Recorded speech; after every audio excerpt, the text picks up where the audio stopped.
recording this video has been a nightmare so far. I'm just trying to have a nice conversation about Simon Adingra and his recruitment into Sunderland AFC from Brighton and Hove Albion. Long story short, he plays on the right wing. He's from the Ivory Coast. He's good friends with Amad Diallo, and he is a fantastic signing. That's it. Great. Thank you. If you want to leave a like, subscribe, all of that. Yeah. Anyways, you'll see by the timer that I'm going to have a bit of a more open dialogue about that signing now. So he comes in on the right hand side, which means I think realistically the likelihood is Patrick Roberts is either going to be second step or he's going to be looked to be offloaded by the club. Time will tell whether that happens by the end of the transfer window or not, but Simon is the more logical choice to play as that right winger, because he does shift that dynamic. When you compare Patrick Roberts to Simon, you have somebody who, in Patrick, that goes from trying to beat the man and then make the pass or shoot, to somebody who's trying to make the pass first. He will get into open space and look for the play, look for the run, and if he can't find the pass, he will then try to beat the man. So it does literally shift that basic primal nature, I guess, of the player in what they want to do first. Patrick, don't get me wrong, can beat so many players, but what he has been guilty of is holding on to the ball too long, trying to beat two, trying to beat three, and then four players. And it looks good, but it hasn't materialised in as many goals as we would potentially like, especially since our first return season to the Championship. The season under Beale, he just completely collapsed, and so did the rest of our team, to be fair. But last season, we would assume under Reggie Labrie, he would come into the fold and kick on a bit more.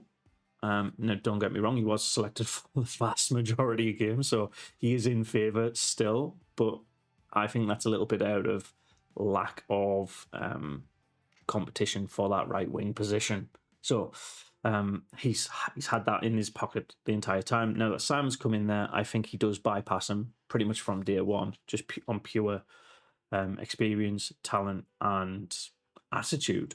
So that is I guess a controversial topic, and let me know your thoughts against Simon versus Patrick in the section below, I guess.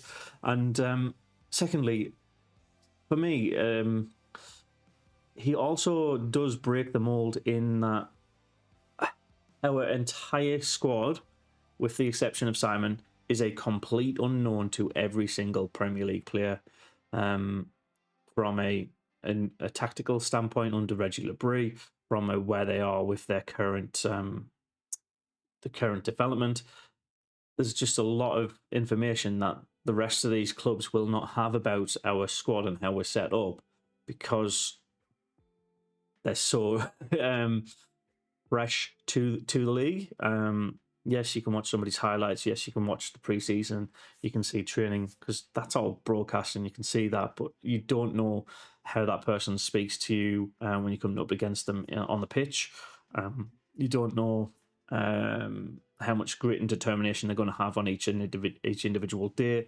Like those kind of nuances of when we play against West Ham, when we play against Bournemouth or Brentford or whoever else in the Premier League, it's going to be a complete shock to them how maybe fast. I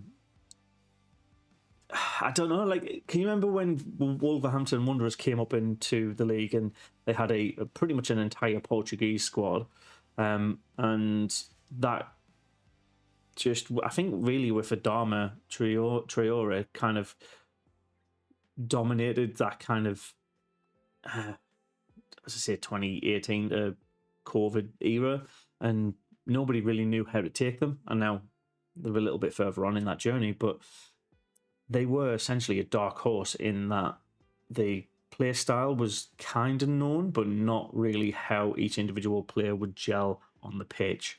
And I think that's where Sunderland are at now.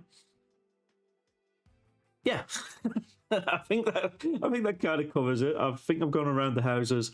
I'm not sure I've clearly communicated, but I've tried to record this so many times, and it's gone all over the place. So here's my best attempt, and yeah, let me know your thoughts around how Simon Adingra being a Premier League player potentially impacts our play style and knowledge of other Premier League teams going forward. There you go. Cool. Yes, and again, like and subscribe. See you on the next video. Bye.